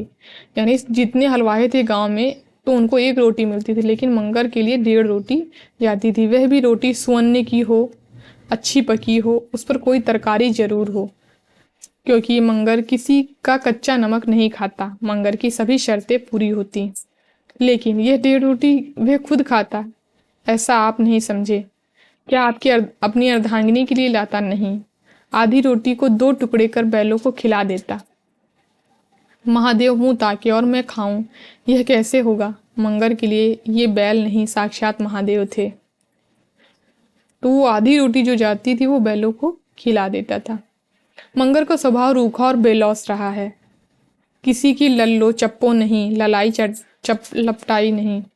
मंगर मुझे शुरू से ही स्नेह की नज़र से देखता रहा है, शायद इसलिए कि मेरे बाबूजी उसे बहुत मानते थे। अब भी कहता है, मालिक थे हमारे मंझले बाबू, वह मरे मेरी तकदीर फूटी। और शायद इसलिए भी कि मैं बचपन से ही टूअर हूँ। माँ मर गई, पिता जी चल बसे। ज्यों ज्यों बड़ा होता गया घर से मेरा संबंध टूटता गया। बकौल मंगर मैं अपने ही घर का मेहमान बन गया। कपड़ों से मंगर को दहशत रही है। हमेशा कमर में भगवा ही लपेटे रहता। उसे धोतियां मिली गोवर्धन पूजा का जिक्र इसमें किया गया है। गोवर्धन पूजा के दिन हर साल एक नई धोती लिए बिना वह बैल के सींगों में लटकन बांधता क्या? घर में शादी ब्याह होने पर उसे लाल धोतियां मिली। मेरी शादी में मंगर के लिए नया कुर्ता भी बना था, लेकिन धोतियां हमेशा उसके सिर का ही श्रृंगार रहीं, जिन्हें वह मुरेठी की तरह लपेटे रहता। और कुर्ता जब मेरी किसी कुटमैती में वह संदेश लेकर जाता तभी उससे शरीर ढकता था। आज एक कलाकार की दृष्टि से कहता हूँ, मंगर को खूबसूरत शरीर मिला था। सौंदर्य को रंगसाजी और नक्काशी का मजमूआ समझने की रुचि में मैं समझ नहीं पाता हूँ। यह कहने की गुस्ताखी के लिए आज भी मैं माफ़ी मांगने को तैयार नहीं। मंगर के शरीर का ख्याल आते ही मुझे प्राकृतिक व्यायाम के हिमायती मिस्टर मूलर की आकृति का स्मरण हो आता है। शैडो के शैदाई उससे कुछ निराश हो तो आश्चर्य नहीं। गरीबी को वह अपने अक्खड़पन से हमेशा धत्ता बताए रहा, लेकिन उम्र के प्रहारों से वह अपने को बचा नहीं सका। उसकी एक एक चोट उसे धीरे धीरे जर्जर बनाती रही और आज उस पर यह कहावत लागू है, सूखी हाड़ ठाठ भई भारी, अब का लदबद है व्यापारी। तो इसको आप लोग याद रखेंगे। ये पंक्तियाँ देखिए, आपसे पूछा जा सकता है कि ये किसके लिए कहा गया है, तो ये मंगर के लिए बोला गया है। बुढ़ापे के प्रहारों के लिए जो ढाल का काम करती उस चीज का संग्रह मंगर ने कभी किया हो, उस चीज का संग्रह मंगर ने कभी किया ही नहीं। आज खाए और कल को झक्खे, ताको गोरस संग न रखे। तो ये पंक्तियां भी इंपॉर्टेंट है।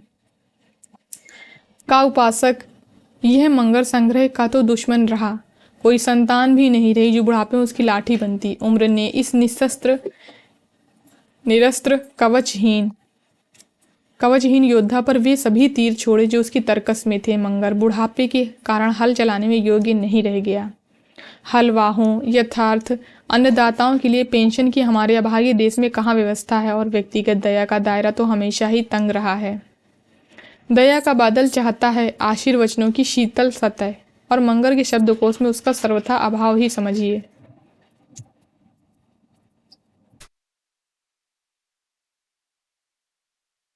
की अर्धांगिनी भकोलिया, मंगर की आदर्श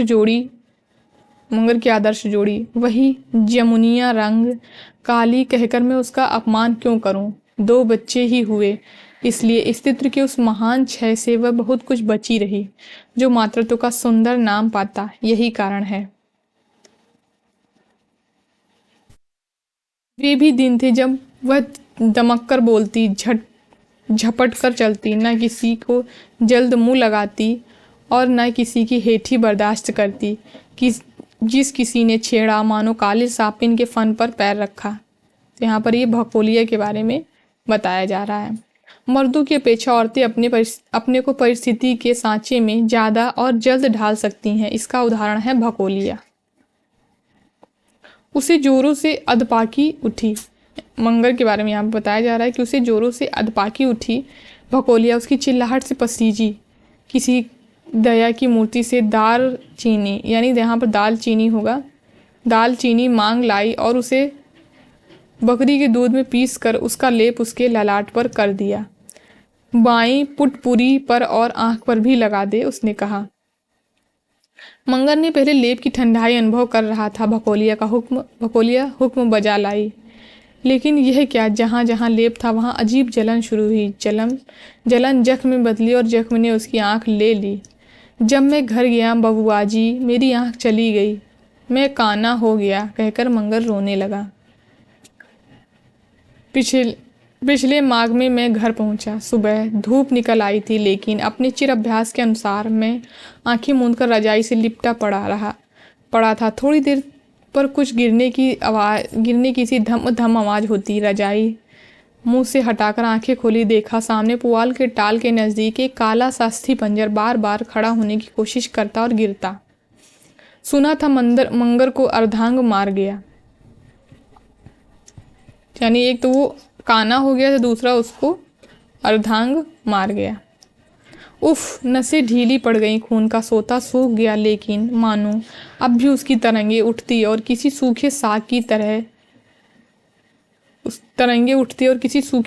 की तरह बालू के तट पर सिर धुन पछाड़ खाकर गिर पड़ती। और कैसा करुण दृश्य।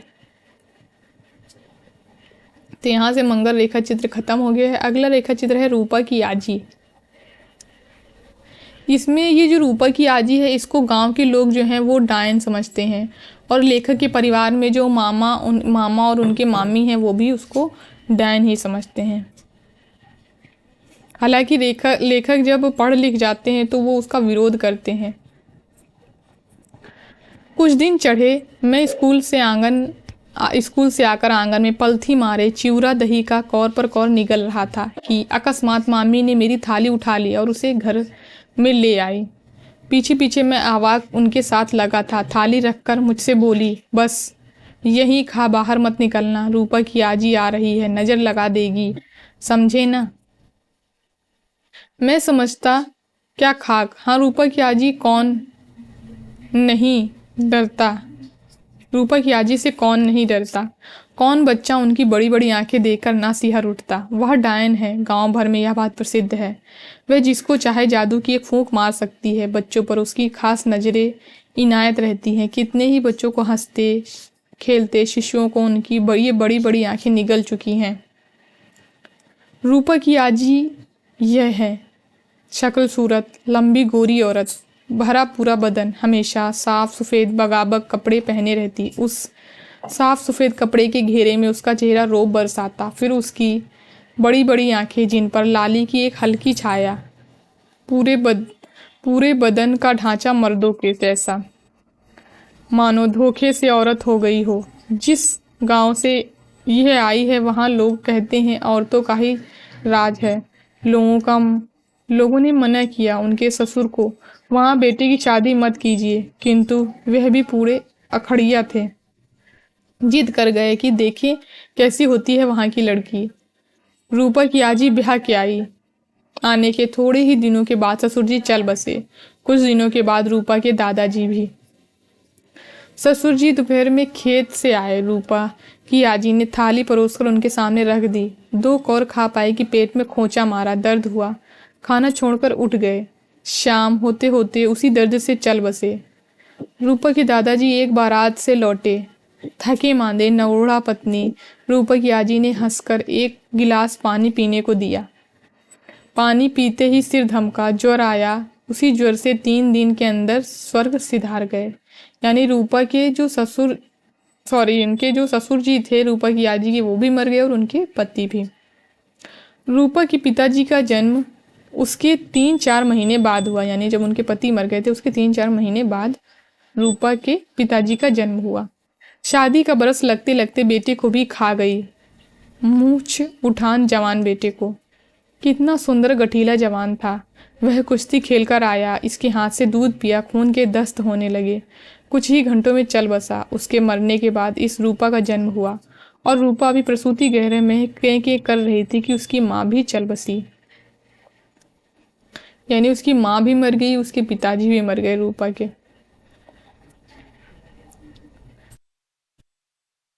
ना एक व्रत छोड़ती ना तीरथ, और हर व्रत के तीरथ के बाद गांव भर का चक्कर, उत्सवों में बिना बुलाए ही हाजिर।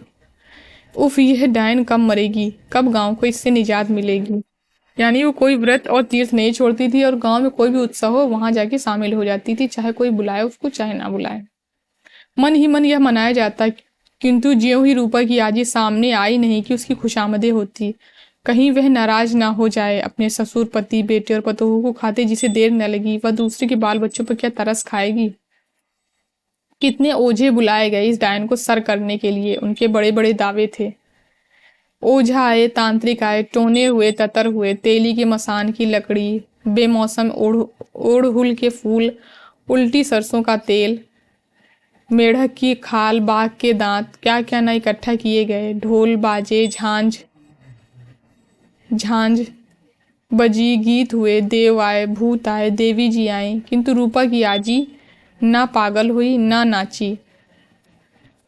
मैं बड़ा हुआ, लिखा पढ़ा, नए ज्ञान ने भूत प्रेत पर से विश्वास हटाया, जादू टोने पर से आस्था हटाई। मैंने कहना शुरू किया, यह गलत है, रूपा की आजी पर झूठी तोहमत लगाई जाती है।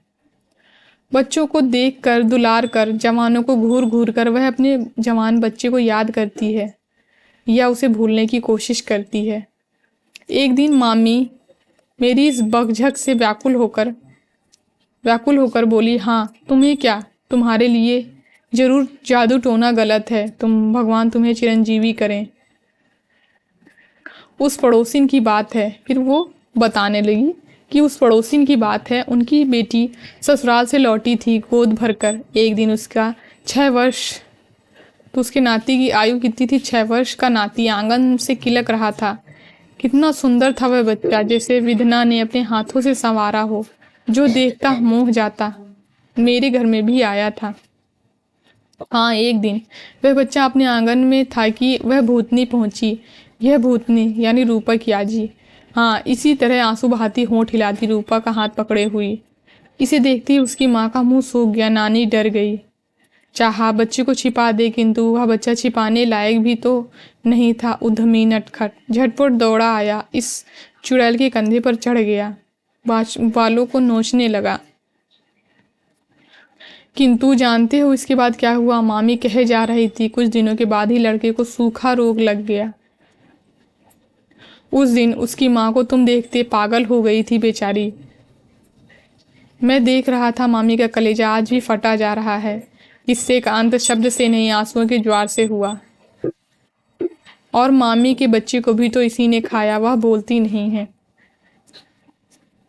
तब से एक भी बेटा ना हुआ। बहुत जंत्र मंत्र के बाद हुई तो 2 बेटियां हुई। यानी उनके बेटे को भी, उनको ऐसा लगता है कि उसी ने मारा था। और बहुत जंत्र मंत्र करने के बाद भी 2 बेटियां हुई, बेटा तब भी नहीं हुआ। एक दिन मामा जी भी मेरे उपयुक्त तर्कों पर नाराज हुए और अपनी आंखों देखी घटना सुनाए कि वह जो ऊंची जगह देखते हो ना, वह वहाँ एक दुसाद आ बसा था। बूढ़ा था, 2 नौजवान लड़के और उसके घर में बीवी पतोहवे, दोनों बड़े बेटे ही कमाऊ पूत, गठीले जवान। बूढ़ा भी काफी हुनरमंद था। थोड़े ही दिनों में गांव में उनकी पूंछ हो गई। एक दिन वह बुढ़िया, तुम्हारी रूपा की आजी, पहुंची और बोली, जरा मेरा घर का काम कर दो। बूढ़े ने देखते ही सलाम किया, बैठने के को कुश की चटाई रख दी। बुढ़िया नहीं बैठी, दुसाद से हड्डी छुला जाती है। फिर मैं बहमनी। बूढ़ा न बोला, सिर्फ अज किया। आज तो दूसरे बाबू को वचन दे चुका हूँ, कल आपका काम हो जाएगा। बुढ़िया ने जिद की, नहीं, आज ही मेरा काम होना चाहिए। यानी वो वहाँ बैठ नहीं रही है, लेकिन काम करा लेंगे उससे। इस तरीके के पहले के लोग होते थे। बीच में ही बड़ा लड़का बोल उठा, दुसाद से हड्डी छुलाती है तो क्या घर नहीं छुलाएगा? बुढ़िया तमक उठी, तुम मेरा अपमान करते हो, इसलिए न कि मैं निपुती हूँ। मुझसे तुम्हें क्या डर? मेरा लड़का होता। बुढ़िया गर्जी अब बरस रही थी। बूढ़ा दुसाद भौचक हाथ जोड़कर आरजू मिन्नत करता रहा। पीछे बूढ़ा रोता जा रहा था। बूढ़े को रोककर मैंने दरियाफ्त किया। उसने सारी बातें बताई। वह कांप रहा था। बाबू, बाल बच्चे वाला होना न जाने क्या हो जाए। उसी रात बूढ़े के बड़े बेटे को सांप ने काट लिया। भोर में देखा, हाय वह पट्ठा बेहोश पड़ा है। समूचा शरीर पीला पड़ गया, मुंह से झाग निकल रहा है। निस्तब्धता निस्पंदता में और निस्पंदता निर्जीवता में बदल जाती है। विष उतारने वाले कहते हैं, हम क्या करें, सांप का विष उतरता है ना। यह तो आदमी का विष है, सीधा जादू, ठीक आधी रात को लगाया गया है। अरे वह बुढ़िया नहीं, काल है, आदमी नहीं, सांपिन है, चलती फिरती चुड़ैल, भामनी है। नहीं तो इसे जिंदा गाड़ देने में कोई पाप नहीं लगता। मामा की आंखें अब अंगारे उगल रही थी। मैं चुप था। भावना पर दलील का क्या असर हो सकता है भला।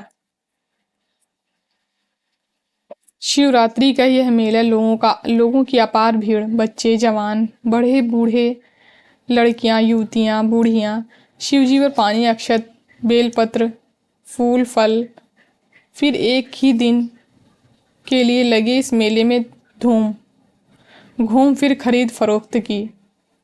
तो शिवरात्रि का जिक्र किया गया है इस रेखा चित्र में, ये आप लोग याद रखेंगे। और वहाँ क्या क्या लगा था? खंजड़ी, पिपही, झुनझुने, मिट्टी की मूर्तें, रबर के खिलौने, कपड़े के गुड्डे, रंगीन मिठाइयाँ, बिस्कुट, लेमन जूस, टिकुली, सिंदूर, चूड़ियाँ, रेशम के लच्छे, नकली गोट, चकमक के पत्ते, आईना, कंघी, साबुन, सस्ते एसेस और रंगीन पाउडर, इतनी चीज़ें वहाँ पर लगी थी। अकस्मात एक ओर से शोर, पगली पगली पगली, छोड़ो छोड़ो छोड़ो, डायन डायन डायन, मारो मारो। एक औरत भागी जा रही थी, अधनंगी, अधमरी। लोग उसका पीछा कर रहे हैं। बात क्या है? मेले में आई एक युवती अपने बच्चे को एक सखी से सुपुर्द कर सौदा करने चली गई थी। सखी जरा चंचल स्वभाव की थी। बच्चे चंचल होते ही हैं। सखी लाल छड़ी की रंगीन मिठाई बेचने वाले की बोली पर भूल गई। मेरी लाल छड़ी अलबत्ता, मैं तो बेचूंगा कलकत्ता। इधर बच्चा उसकी उंगली छुड़ाकर धीरे से वहां से निकलकर झुंझुने वाले के पास पहुंचा। जब सखी का ध्यान लाल छड़ी से टूटा तो वह व्याकुल होकर बच्चे को खोजने निकली। देखती है क्या है कि एक बुढ़िया उस बच्चे को गोद में लिए झुंझुने दे रही है और मिठाइयाँ खिला रही है। उसे देखते ही वह चीख पड़ी, डायन। बुढ़िया चौंकी, गुर्राई, ये क्या बोलती है? किंतु वह तो चिल्लाए जा रही थी, डायन डायन डायन। बुढ़िया ने बच्चे को कंधे पर लिया। वह बुढ़िया से नजदीक पहुंचकर बच्चे को उससे छीनने की कोशिश करने लगी। बुढ़िया भागी जा रही थी। स्त्रियां, बच्चे, मर्द उसके पीछे लगे। थोड़ी थोड़ी देर पर वह रुकती, दांत दिखाती, हाथ जोड़ती, भागने में व्याकुल। उसका ध्यान उस ओर ना रहा। धड़ाम से उस कुएं में जा रही। यानी कि वो जब भाग रही थी तो आगे एक कुआं था, वो उसको देख नहीं पाई और उसी में गिर गई। जब तक निर्दयता पर करुणा की विजय हो तब तक वह जल समाधि ले चुकी थी। रूपा की शादी बड़ी धूम से की थी उसने, सारी जायदाद बेचकर। जिस भोर में रूपा की पालकी ससुराल चली उसी शाम को वह घर छोड़कर चल दी। कहाँ कौन जाने। बहुत दिन हुए।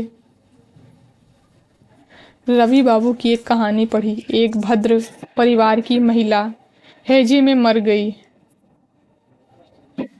लोग जलाने को शमशान ले गए। चिता सजाई जा रही थी। वर्षा होने लगी। चिता छोड़कर लोग बगल की अमराई की मड़ैया में जा छिप रहे। काली रात थी। जब वर्षा खत्म हुई उन्होंने पाया चिता से मुर्दा गायब। क्या सियार खा गए? खोज फिजूल हुई। इधर महिला बेचारी पानी की बूंद से जीवन पा चिता से उठी। दिन भर खेतों में छिपी रही। भद्र कुल की महिला थी। रात में जब घर पहुंची दरवाजा खटखटाया। उसकी बोली सुन लोग दौड़े। अरे भूत भूत। मैहर पहुंची, वहां भी भूत भूत। बहन के घर पहुंची, वहां भी भूत भूत। जहां जाए वहां भूत भूत।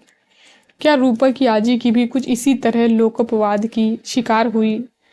लोकोपवाद की शिकार नहीं हुई। घटनाओं ने उसके साथ साजिशें की। लोगों ने जल्लाद का काम किया।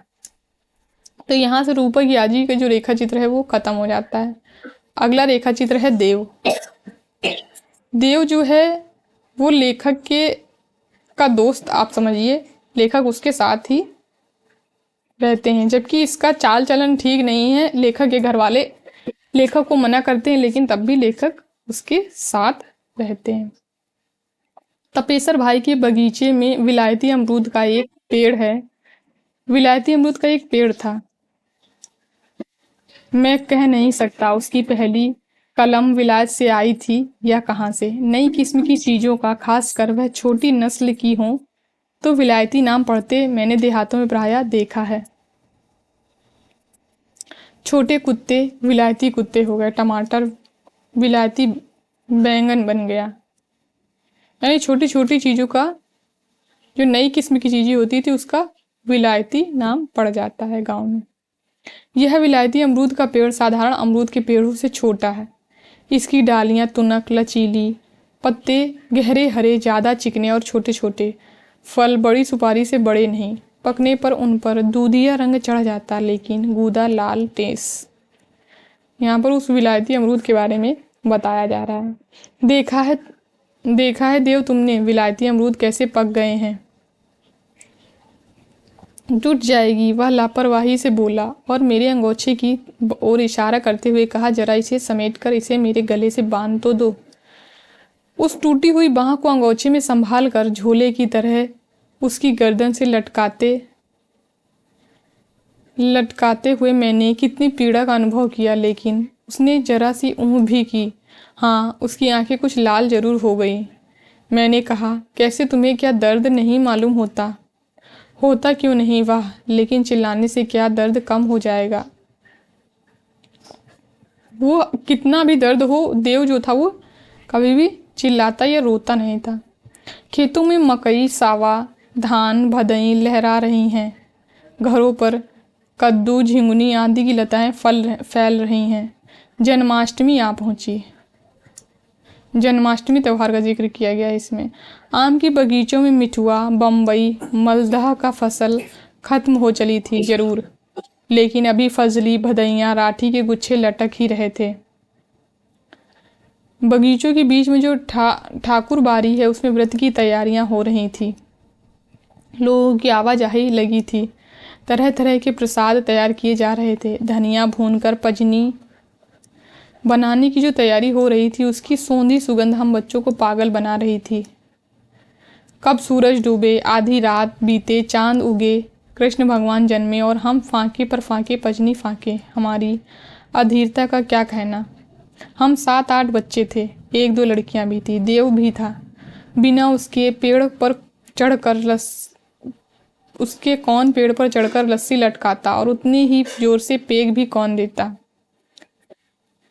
सांप सांप सांप, एक लड़की चिल्ला उठी। बगीचे से सटी जो बंसवारी थी उसमें एक जोड़ा गेहूवन रहता था। गेहूवन जो है वो एक सांप की प्रजाति है। बंसवारी मतलब वहां पर खूब सारे बांस के पेड़ होंगे, उसी को यहाँ पर बंसवारी बोला गया है। वहीं पर एक जोड़ा यानी एक सांप होगा और एक सांपनी भी होगी एक और। शायद भादों की इस बिना बादल की सूर्य किरणों की असीम गर्मी से व्याकुल हो सांप अपनी बामी से निकला था। 2.5 हाथ से लंबाई कम नहीं, फन 4 इंच से कम चौड़ा। क्या होगा। 2 खूबसूरत मादक आंखें चमक रही, जीभ लप लप करती। देव एक डंडा लिए उस ओर बढ़ रहा था। मैंने उसे रोकना चाहा। दुनिया में 3.5 ही वीर हैं, पहला भैंसा, दूसरा सुअर, तीसरा गेहूवन और आधा राजा रामचंद्र। हम यह चिल्ला रहे थे कि देव सांप से एक लग्घी पर पहुंच चुका था। उसे अपनी ओर आते देख एक बार तो सांप ने फन समेट कर नीचा सिर कर लिया। हमने समझा वो भागेगा। उसने एक फुफकार छोड़ी जिसने काली नाग की कृष्ण पर की गई फुकार की याद दिला दी। देव की आंखें गेहूवन की आंखें पर गड़ी थी। उसी समय देखा देव अपने डंडे को संभाल रहा था और पलक मारते ही उसने छोटे डंडे को इस तरह तोलकर फेंका कि वह जोरों से सांप के फन के ठीक नीचे जमीन पर से लगभग 1 बालिश्त ऊपर उसकी गर्दन पर कहिए तड़ से लगा। डंडा इस जोर से लगा कि सांप फन सहित एक बारगी उलट गया, किंतु दूसरे ही क्षण वह संभल कर फिर डटा। इस बार मालूम होता है सिर्फ उसकी पूंछ का कुछ हिस्सा जमीन पर है, नहीं तो वह पूरा पूरा खड़ा हो गया। लेकिन इसकी हिम्मत जो देव की मदद से यमराज के मुंह की ओर बढ़े। लेकिन किसकी हिम्मत जो देव की मदद से यमराज के मुंह की ओर बढ़े। देव खड़ा है, कहीं उसे भय से थरथरी तो नहीं मार गई। भागो भागो। लेकिन यह क्या, फिर तुरंत ही सांप आप इस तरह जमीन पर गिरा कि हमने उसके गिरने की पट सी आवाज सुनी। मालूम होता है पहला डंडा ऐसा लगा कि उसकी गर्दन की हड्डी टूट गई थी, लेकिन बाई के झोंके में वह उठ खड़ा हुआ था। तब डंडे का एक हिस्सा उसके मुंह के नजदीक ले जाता। सांप किचकिचाकर पकड़ता, देव खिलखिलाकर हंसता। यूं ही बहुत देर तक उस सांप से वह मृत्यु कीड़ा करता रहा। उसी समय देव के बाबा एक ओर से आते दिखे। उसकी खांस सुन देव चौंका और झटपट मार मार कर डंडे बरसाकर सांप का सिर भुरता बना दिया। देव के बाबा चाहते थे देव पढ़े। गांव की पढ़ाई जस तस समाप्त कर वह शहर के स्कूल में भी गया, लेकिन वह जहां ज्यादा दिनों तक टिक न सका। गांव लौटकर वह अपना गृहस्थी में लग गया। चाहे चौपाया भैंसा हो या 2 पाया, जिसमें भिड़ गया, बिना नाथे नहीं छोड़ा। गांव के सबसे ऊंचे बांस की फुनगी के पत्ते वह तोड़ता, सबसे ऊंची डाल का फल वह चखता। उसके चरित्र पर काला धब्बा लगाने वाली कहानियां भी थी, लेकिन ना जाने क्यों मैं हमेशा उससे अनुरक्त रहा। कई दिन मामा जी ने डांटा डपटा, क्यों उससे बात करते हो, मिलते हो, वह बदमाश है, बदचलन है, तुम पढ़ लिख रहे हो, ऐसे लोगों की संगत और चाहत अच्छी नहीं। जब वह नाराजगी में बकते मैं चुपचाप सुनता। एक खेत में शकरकंद की लत्तियां इतनी घनी हो गई थी कि उन पर पैर रखने में मखमल का सा मजा आता था। लत्तियों में जहाँ तहाँ लाल लाल फूल भी आ गए थे, मानो हरे मखमल फर्श पर गुलाब की कलियां खिली हों। मैं उस पर बैठ गया। देव से कहा, कुछ गाओ। खूब, कभी मुझे गाते सुना है? देव ने कहा। अच्छा, एक कहानी। देव मुस्कुरा पड़ा। देव में हमने हमेशा यह गुण पाया कि वह कभी झूठ नहीं बोलता। वह अपनी प्रेम कथाएं कहने लगा, देहात के वे रोमांस और उन रोमांसों के वे अनोखे एडवेंचर। अच्छा, फिर बोला, अच्छा आप मेरा साथ क्यों करते हैं? आपकी शिकायत होती है ना? पगला, शिकायत की तुम्हें क्या परवाह? ऐसी बातें ना किया करो। वह फिर चुप हो रहा और बड़ी संजीदगी से बोला, अच्छा कोई एक काम आप मुझसे कहिए जो मैं करूं, कोई अच्छा काम जो देश के लिए भी फायदे का हो। मुझे याद आया, मैं कभी कभी देव से देश दशा पर कुछ बातें कर लिया करता था। मालूम होता वे बातें उसके हृदय में गड़ सी गई थी। खैर, कुछ कहना चाहिए कह दिया, ज़्यादा क्या करोगे, खादी पहनो। लेकिन खादी तो शहर में मिलती ही नहीं, और कोई शहर यहाँ से 20-22 मील से कम दूर नहीं। पर देव को मानो अपनी इस कैफियत पर कुछ झेप हुई। बोला, अच्छा मैं किसी तरह मंगा लूँगा। देव ने जिस दिन से खादी पहनी, गांव में अजीब दिल लगी रही। लोग आपस में बात करते कि 100 चूहे खाए के बिल्ली बिलाई हज को, किंतु देव के मुंह पर कोई क्या बोलता। सन 30 का तूफान खत्म हुआ कि 32 की आंधी जोरों पर चली। 4,500 बददिमागों के साथ मैं भी पटना कैंप जेल के मजे ले रहा था। रोज नए नए लोगों के झुंड आते, पुरानों के जाते। यह आने जाने की क्रिया इस धड़ल्ले से जारी थी कि अब उसमें कोई हर्ष विषाद नहीं रह गया। महासागर में कितनी नदियां गिरती, कितना जल भाप बनकर उड़ता। वह अपनी ही तरंगों में मस्त घट बढ़कर वहां सवाल कहाँ। लेकिन एक दिन फाटक से एक चिरपरिचित सूरत को भीतर आते देखा, और जब पता चला वह देव है, तब आश्चर्य और आनंद का ठिकाना ना रहा। इधर कुछ दिनों में देव से कम संबंध रह गया था। मैं लेखक था, संपादक था, देशभक्त था, नेता था। अब फुर्सत कहाँ कि देव की कोई खोज खबर भी रखता। किंतु आनंद के उद्रेक में कुछ पूछने की फुर्सत भी कहाँ थी। उसने अपने ही वार्ड में ले गया। भीतर गांव घर का हाल चाल पूछते बतियाते हम दोनों को नींद आ गई। हम पास पास सोए ही थे कि बीच में मेरी नींद टूटी और पाया देव कुछ करा रहा है, जैसे मर्मांतक पीड़ा होने पर धीरे धीरे। लेकिन बड़े दर्द से लोग कराहते हैं। देव कोई सपना तो नहीं देख रहा, बुरा सपना। मैंने झकझोर कर उसे उठा दिया। वह जगा, लेकिन पूछने पर कुछ बोला नहीं। फिर उसे नींद आ गई। फिर वही बात, और एक बार फिर उठाया, लेकिन कितनी बार उठाता उसे। कल कुनकुन जो उसके साथ आया था, और उसने इसका रहस्य बताया। देव का थाना जिला भर में क्या अपने काम से सारे प्रांत में प्रसिद्ध हो कर गया था। कांग्रेस बुलेटिनों में उसकी चर्चा। सत्याग्रहियों की टोलियां लगातार सरकार को परेशान और सब डिवीजन की छोटी सी सब जेल को आबाद किए रहती। जिले के अधिकारी बड़े घपले में।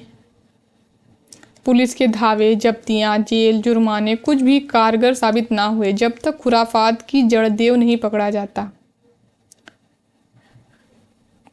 तब तक सब धरपकड़ फिजूल थी, और देव को पकड़ने की उनकी सारी चेष्टाएं बार बार बेकार जा चुकी थी। किंतु पुलिस जो 1000 सरगर्मी दिखाकर और लाख सिर पटक कर ना कर सकी, एक दिन देव ने खुद कर लिया। अब थोड़ा जेल का मजा लिया जाए, उसने तय किया। कुछ सशस्त्र पुलिस लेकर इंस्पेक्टर साहब आए। 5 हाथ का वह भीम का इंस्पेक्टर जुलूस की नेता की हैसियत से देव पकड़ा गया। कुनकुन वगैरह कई और थाने के छोटी सी हवालात में सब ठूंस दिए गए। आधी रात सारा आलम सन्नाटे में। उसी समय हवालात खुली, देव उठाया गया, वह बगल के कमरे में ले जाया गया। उसके बाद कुनकुन के चेहरे पर गुस्सा था। हम उसका गजन तजन सुन रहे थे, लगातार तड़ाक फड़ाक सुन रहे थे, किसी के गिरने और उठने की आवाज़ सुन रहे थे। क्या देवजी पर मार पड़ रही है? लेकिन वह चिल्लाते तो नहीं हैं। और यही ना चिल्लाना तो उनके लिए आफत हो गई। इंस्पेक्टर अपने चमड़े मढ़े डंडे से, थप्पड़ से, घूंसे से गिर पड़ने पर बाहरी बूटों से लगातार प्रहार पर प्रहार करता रहा, लेकिन देवजी चिल्लाते कहाँ। आज तुम्हें रुलाऊंगा या जान से मार डालूंगा। देवजी मुस्कुरा पड़े। फिर क्या था, उसने फिर डंडे, लात, घूंसे और बूट से प्रहार शुरू किया। देव फिर बेहोश। इधर खटपट सुन हमने भी हवालात से हो हल्ला किया। सुना वह हमारी खबर लेने की भी हुमका, लेकिन दरोगा ने हस्तक्षेप किया।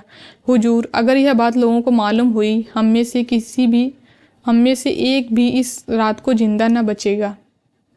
उस रात को ही मोटर से हम लोग सब डिविजनल जेल भेज दिए गए। कल होते होते देवजी का समूचा शरीर फूल उठा। दवा दारू हुई, ऊपर से अच्छे भी हुए, लेकिन पीड़ा ऊपर ना आने देने की उन्होंने जो मर्मांतक चेष्टा की, उसने मालूम होता है पीड़ा को उनके मर्म तक पहुंचा दिया है। तब से ही रात में वह सोते समय यूं ही कराहते रहते। दिन की रोशनी में मैंने देव को अच्छी तरह देखा। देह पर अब भी काले निशानों का दौरा था, किंतु उस काले निशानों वाली देह के अंदर जो आत्मा थी, उज्ज्वल, ज्वलंत, दिव्य, उज्ज्वल। तो यहाँ से देव रेखा चित्र जो है वो ख़त्म होता है। कल हम लोग बाल गोविंद भगत से बुधिया तक के 6 रेखा चित्र जो बचे हैं उनको भी करेंगे। तो आप लोग कमेंट करके ज़रूर बताइएगा कि आप लोगों को ये वीडियो कैसा लगा। धन्यवाद दोस्तों मेरे वीडियो को लास्ट तक देखने के लिए। अगर वीडियो पसंद आया तो लाइक करिए, शेयर करिए एंड हमारे चैनल को सब्सक्राइब करिए।